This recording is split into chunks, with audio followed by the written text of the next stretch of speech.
Welcome back. Time to have a little bit of fun. Probably the most anticipated game of the year in a year that has seen some pretty awesome games. Cyberpunk 2077 has finally been released with mixed reviews. It seems Grant Hines is here to put his head on a block and probably get every gamer out there coming after him, because this is a contentious one.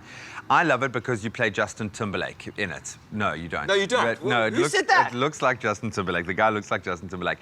I'm not even a gamer, and this really, I got wind of this. I love the visuals. I love the cyberpunk vibe, that genre I'm really loving.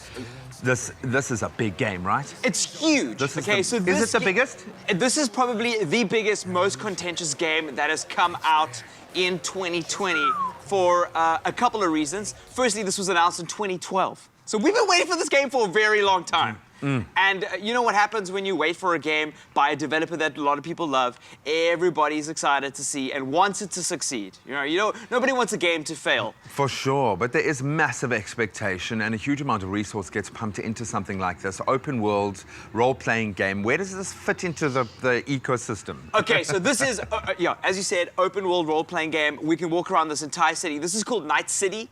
And it's set in, if you've ever watched Blade Runner and games like it, you get that vibe from it. So it's this aesthetic in this genre, cyberpunk, is literally what you see in Blade Runner. That art direction, that universe, and that world. Which is cool. So what kind of characterizes it is that you get cybernetics. You can replace your arms with robotic arms. It's like a dystopian version of the future where corporations have taken over and technology is kind of backyard and seedy, and that you can apply to yourself, which is kind of interesting for a role-playing game because you can now build yourself, because that's what role-playing games are around about. How you can upgrade yourself. You can upgrade yourself as you go past. So it's just really cool, and it's got a really cool story. The developer, CD Projekt Red, made The Witcher. So a lot of people who have played this game obviously have played The Witcher and have great, and rightfully so, huge expectations of Cyberpunk. But this is where the controversy comes in.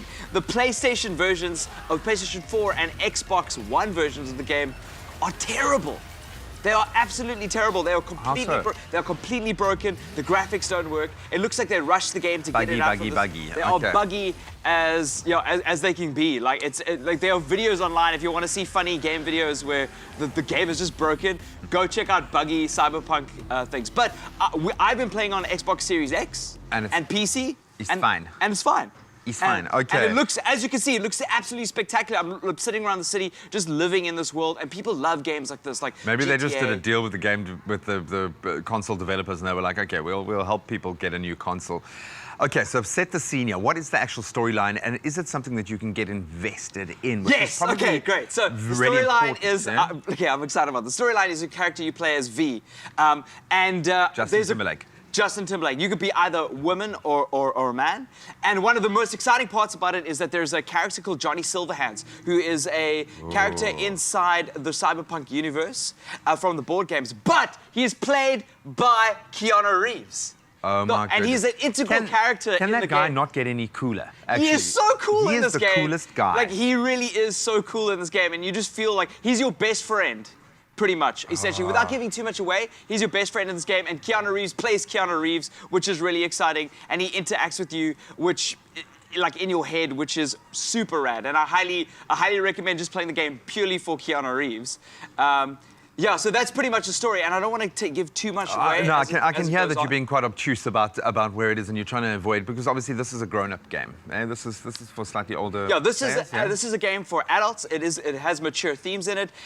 Just like if you watched Blade Runner back in like the 80s, like that movie is not for kids, and which is really cool. It's great that games are opening themselves up to explore adult themes using this medium of gaming that we can sit down and play. But just so that parents know, that's where it's at. Safety first, yeah. And also, I don't think kids would actually really enjoy this. I think they might find it a little bit boring. But for adults like ourselves who want to get into a meaningful story, that wants to make commentary about corporations and stuff, it's really exciting. I've got to ask, are the decisions you make meaningful or random? In an open world universe like this, yes and no. I feel like they could have put more emphasis into meaningful decisions. They've done that with The Witcher.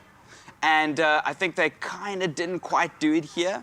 But Is that why you're not crossing the road? You're like, if No, I cross that the road, decision- then the thing's going to come and the world is going to collapse. And I think if it had done that, I would have given it a better review. But as it stands right now, I'm probably going to give this an 8 out of 10. I know a lot of people wanted to get this a full 10 out of 10. 8 out of 10 is pretty good, man. It's still a good game. I just think if they had spent a little bit Can you give more us, time... without giving anything away, can you do something without... I wanted you guys to experience the city. And I didn't want to like start a mission that would spoil it for you, because I know a lot of people. fair game, and fair this is game. how exciting and beautiful the game looks. This is really like showing off It does look the engine. absolutely amazing. It sounds amazing. The visuals look great, and you say it's all good on the latest iterations of the gaming console. So if you had a buggy version before, give it another go. Looks absolutely awesome and really my cup of tea, man. I love the cyberpunk genre, and I love the way that it forces you to think about humanity in the future and what's happening. And an 8 out of 10. It's a good game. Pretty good. It's a very good That's game. pretty good, man. Just get it on next gen. Okay.